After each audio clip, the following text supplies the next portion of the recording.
सभे कैसन बानी जा जलवा ढराइल की लाइने में अभी बानी जा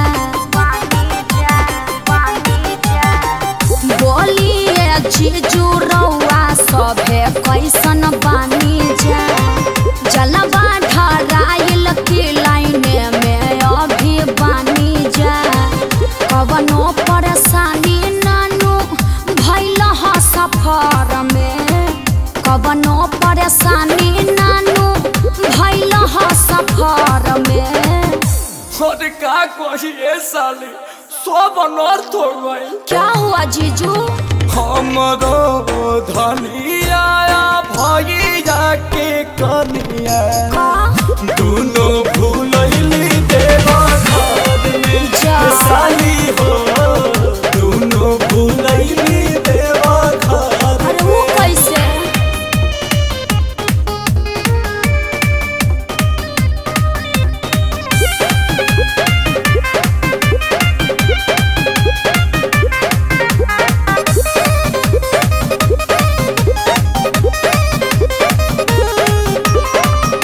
दीदिया हमार हिया सबखिन के दादा चूड़ी शंखा पोला घूमी घूमी कि न तो हो जादा तो मेरा मैं सब खिनी निकाल दे हो तो कोई जगह खोज ले बहनी जा बाबा धाम में और लगो ताकि कोई फसल बाड़ी लोग बड़का जाम में रउआ के फसल बाड़ी जा बाबा के नगर में रउआ के फसल बाड़ी जा बाबा के नगर में। होई देखो तो नहीं खूब भैया चोखा लेखा मुंह कोइले बा।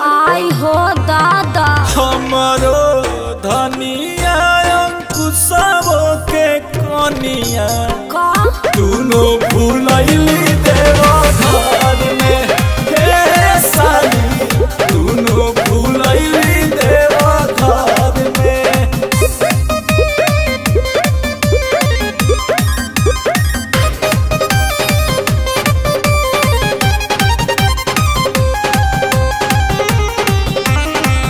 कान धल कबू लोग के बाहर ना ले जाए कौनो देवी देवता के दर्शन ना कराए। हर बहुत बड़ गलती हो गई आके दोनों जानी बुरुबक बारी जाए एक नंबर के लगत के कबो नहीं देखली जा बड़ शहर के। अंकुश राजा अखिलेश ऐसे कहीं ना कहर के अंकुश राजा अखिलेश ऐसे कहीं ना कहर के। सुना तू पिनकावा मत हमनी के खोजे दा।